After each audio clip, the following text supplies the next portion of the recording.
What do you do when the whole world is whispering about your husband, and every camera is waiting to catch you crack? In August 1992, Barbara Bush stood on her lawn in Maine while reporters demanded her husband explain a front-page scandal about another woman. She said nothing, not one usable word, and that silence was the most powerful thing she owned. Before we open the vault, do me one small favor. Like this video if you love true stories about real people. Subscribe so the next one finds you, and share it with one person who thinks they know the Bushes. They do not yet. Here is the strange part nobody talks about. At the end of her life, Barbara Bush gave 5 long interviews to a biographer and sent more than 100 friends and family members to talk. Then she sealed the most private part of her story in a presidential library, locked until 2053. Think about what that means.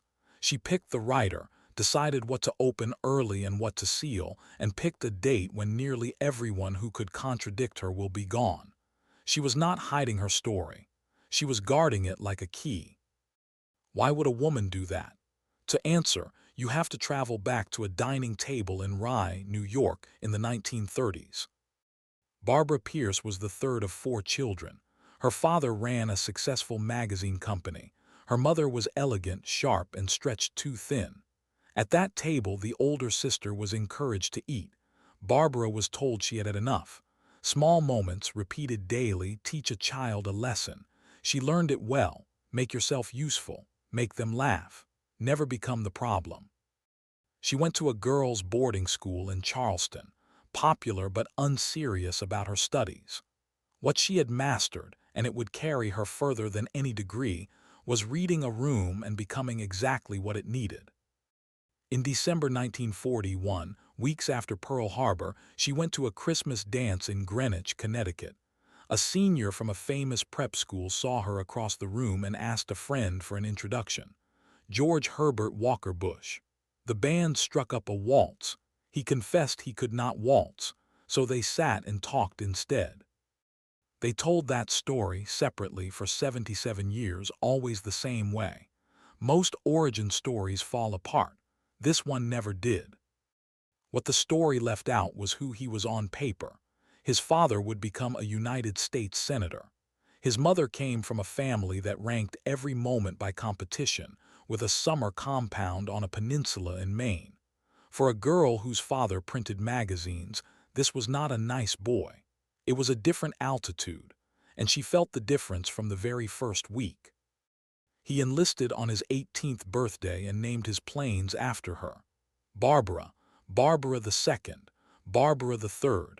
Every man in his squadron knew her name before she finished high school. Then came the moment that quietly set the rules for everything that followed. September 1944. His plane was hit over the Pacific. He completed the run, bilayed out over water, and a submarine pulled him out. 2 young men who flew with him never came home. He was 20. She was 19, learning it all from letters. Do not rush past that. It did more than make her love him. It installed a scale of suffering where her pain would never rank first. Whatever she needed, there was always something larger in the room. His war, his fallen crew, his mother's expectations. For the rest of her life, she would stand beside the bigger story. Her own would wait. They married on January 6, 1945, in her hometown church. The date had already moved once because the Navy shifted his leave. That detail was the first version of a rule that would govern 7 decades. The clock belonged to his life, and her plans, her losses, her grief were fitted around it. Within 3 years, he turned down the golden path his family offered and took a job in the oil business, 2,000 miles from everyone she knew, in a dusty Texas town called Odessa. She was 23, with a baby, in a duplex that shared a bathroom with neighbors who ran a business of their own. She never said a word to his family. And here is the unexpected part. She was happy. For a few years in Midland, Texas, she had something she never had in Rye and never quite had again. Young couples, all the same age, babies on the same street. Neighbors who knew her by her first name instead of as the wife of a man everyone was watching. She loved it and said so all her life. The moving never stopped, though. 29 homes, 17 cities. She liked to deliver that number as a punchline. It was not one.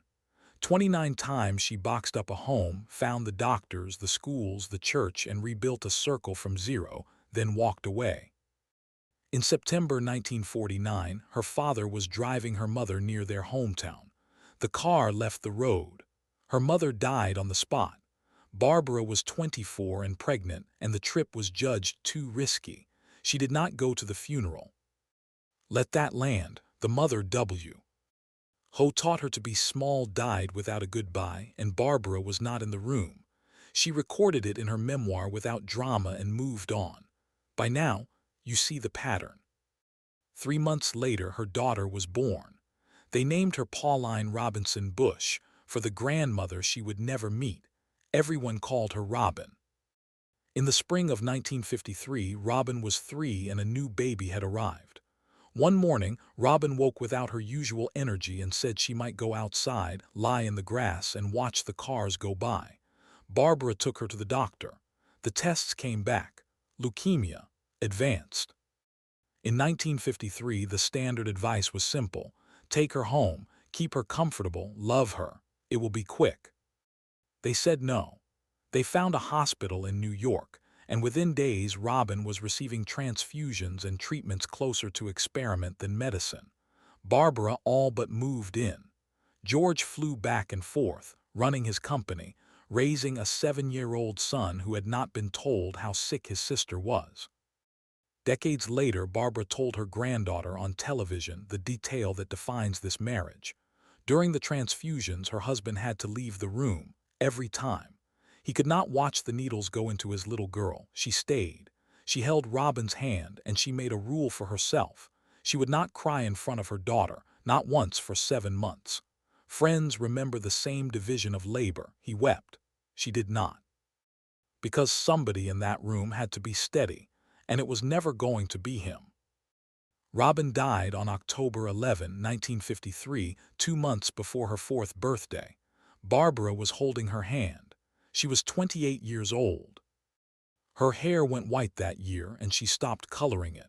That white hair, decades later, became the most recognizable feature in American public life. It was born in a hospital in Manhattan. Nothing about that image was an accident. They gave Robin's body to research. The day after she died, they played golf. People have read that detail forever, arguing about what the Bushes were really like. I think it proves only that 2 people in their 20s had held their breath for 7 months and did not know what to do with their hands. 5 years later, George wrote to his mother about the hole in their home, about the girl they could still feel even though they could not touch her. It is a beautiful letter, and he read it aloud on television near the end of his own life. He had words for grief and a place to put them. She had no such place. By the mid-1950s, she was raising 4 boys under 12 in a state where she knew people only through him. She was bored nearly out of her mind and never admitted it. The one carrying the grief in silence was the one nobody asked how she was. If you have made it this far, you know this is not the story you heard in school. That is why I dig into these lives. Subscribe and hit the bell so you are here for the next chapter, because what happens to her next is the darkest part of this story. Now look at the family she had married into. The Bushes were not just a family, they were a system, and she was the outsider who married in. Her mother-in-law, Dorothy Walker Bush, ran it with an unwritten rule book. Never talk about yourself, never boast, never lose without grace, and never win loudly. Compete at everything: tennis, horseshoes, cards, from breakfast until dark. The compound in Maine was the courthouse, with a literal scoreboard, and every summer she brought her children there to be graded by his mother. Here is the hard part to accept. She mastered it, faster than anyone. All 4 sons said versions of the same thing. Their father was the one you wanted approval from. Their mother was the one you were afraid of. She swore. She ran discipline. She could take someone apart at the dinner table. The family called her the enforcer. But look at what enforcing required.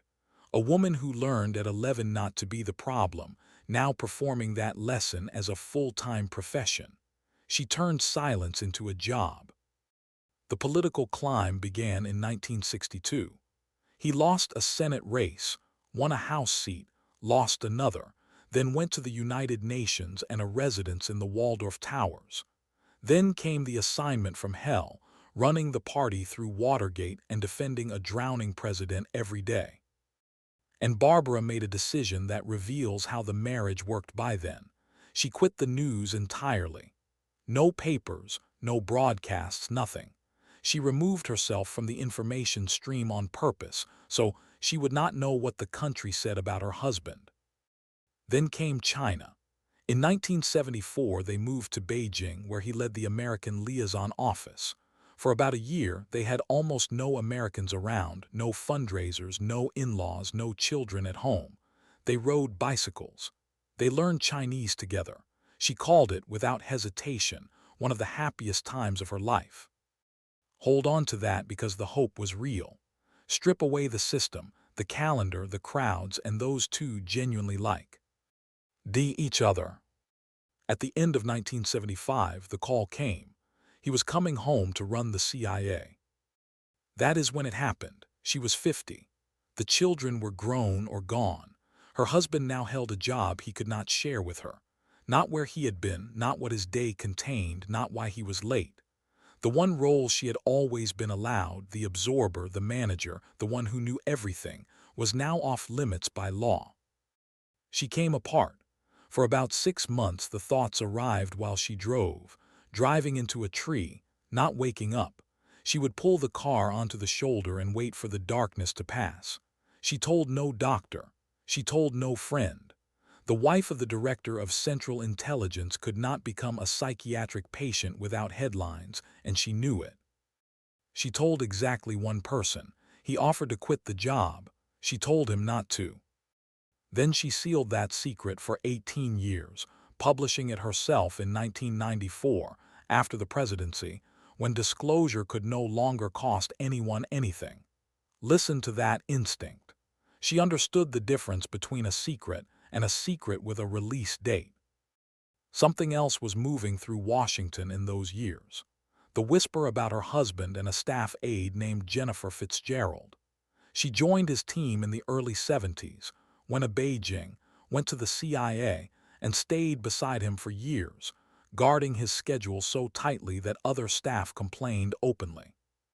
I am not going to tell you what that relationship was, because nobody has produced evidence that settles it.